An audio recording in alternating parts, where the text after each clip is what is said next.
Halo.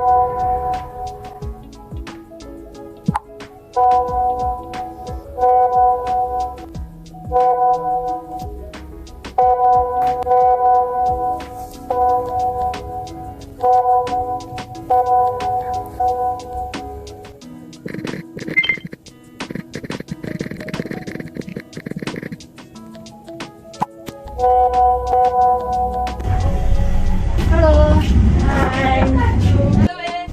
Ini nggak sih kemarin itu? Ini tuh ya? Kayaknya itu kan bisa deh. Ini sih yang lebih bagus. Ya kalian nggak kepanasan? Iya, panas sekali. Kan? Tuh ada kipas lihat. Itu kan yang kipas kita itu belum. Itu belum. Iya, iya.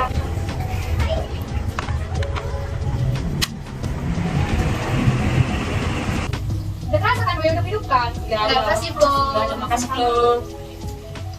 Udah mana tadi lanjutannya? Di kamu. Ya. Ada kamu.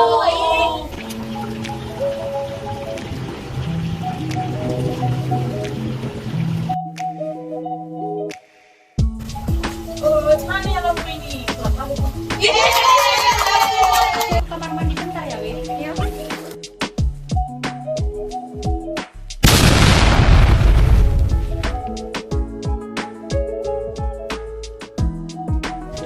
Maaf ya, Win. Karena cok sambung tadi udah sampai meledak. Gimana ya? Aku merasa nggak enak loh sama kalian kayak gitu. Apalagi, nggak tahu lah gimana nanti kalau bisa terjadi kebakaran kayak mana, Win. Takut loh. Maaf ya, Win, atas kecerobohan tadi. Ya nggak apa-apa Flo, asalkan kita semua selamat. Lain kali hati-hati kalau kita itu dekat-dekat sama bahan-bahan yang mengandung listrik. Teringatnya kan terkait kebakaran, jadi teringat sama materi Bu Fadila kemarin kita kebakaran. Jadi faktor penyebab kebakaran itu ada dua. Yang pertama itu faktor alam, sama yang kedua itu ada faktor manusia. Jadi ada dua faktor. Yang pertama itu faktor dari alam, di mana bisa menyebabkan kebakaran, gempa bumi, kekeringan, dan juga bisa menyebabkan dari faktornya manusia, di mana faktor manusia ini bisa terjadi karena kebocoran gas, juga karena arus listrik yang pendek, dan bisa juga karena akibat lilin, di mana tadi kita terjadi kebakaran tiba-tiba gitu. Itu juga nggak boleh karena itu kan kena sama elektronik yang bisa menyebabkan kebakaran gitu.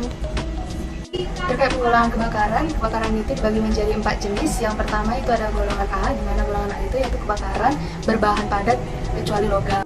Nah, yang kedua itu golongan B, yaitu kebakaran berbahan cair atau gas.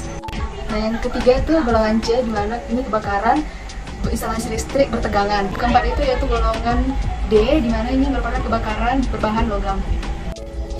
Ada beberapa langkah yang harus kita ketahui untuk mencegah terjadinya bencana kebakaran, yaitu yang pertama, sebaiknya kita menghindari pemakaian listrik yang berlebihan.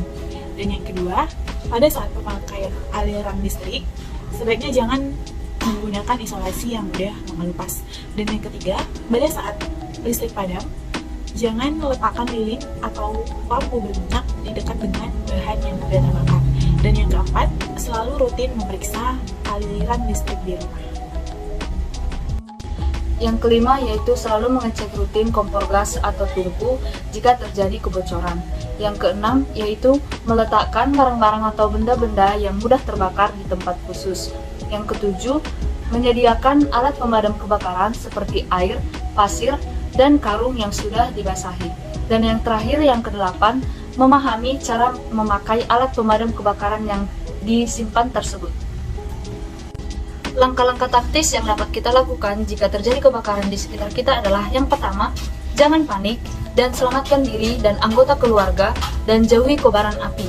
Yang kedua, lakukan pemadaman api dengan menggunakan karung yang sudah dibasahi dengan air.